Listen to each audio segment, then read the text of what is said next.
The covenants of God. God knew that mankind would fall into sin and realized that they would not be able to live without His protection, provision, and goodwill. Therefore, God made agreements, covenants, or contracts with several people throughout history, and especially with one nation in particular. The first covenant God made with man was with Adam and Eve, just after they had sinned. God promised that out of Adam's descendants, someone would come to bruise or destroy the head of the serpent, the devil.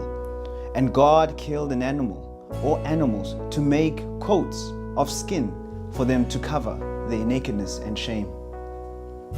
The second of these covenants that God made with mankind was the covenant of Noah. After Adam and Eve's fall, mankind became so wicked that God decided to destroy the world with a global flood. God saw that every imagination and thought of mankind's heart was only evil continually. But Noah found grace in God's sight, and God told Noah to build an ark. And then, just before the flood, God ordered Noah and his family into the ark, along with at least a pair of each of the animals. In this way, God planned to repopulate the world after the flood. After the flood, the destruction of all living things on earth, God then made a covenant with Noah and all living things. He said He would never destroy the world with water again. The covenant was instituted with the sacrifices of animals. God said, "I set my rainbow in the cloud, and it shall be for a sign of the covenant between me and the earth."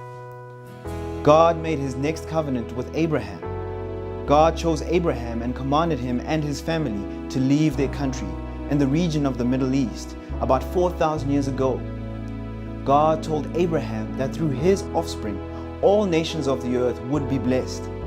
God told Abraham that He would give him the promised land in the vicinity of present-day Israel as a lasting possession.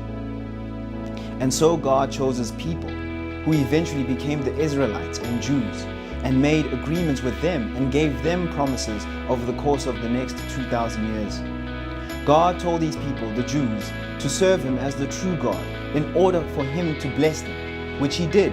Along with all these covenants, God always required the death of animals.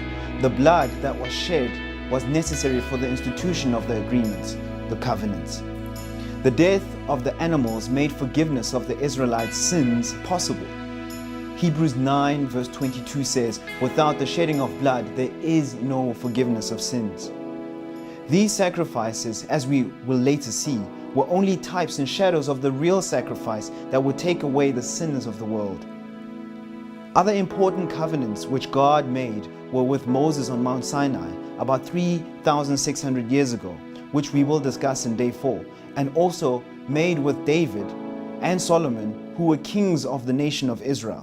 The covenants God made with the human race and with the people of Israel had two sides. God committed Himself to His people and put His name on them, but they had to keep the agreements and contracts or covenants by obeying Him and living as His holy people. The covenant blessings of God could be cancelled by disobedience and rebellion by His people that would result in curses. Although God's covenant of redemption, His purpose of creation and mankind, would come to completion regardless of man's disobedience.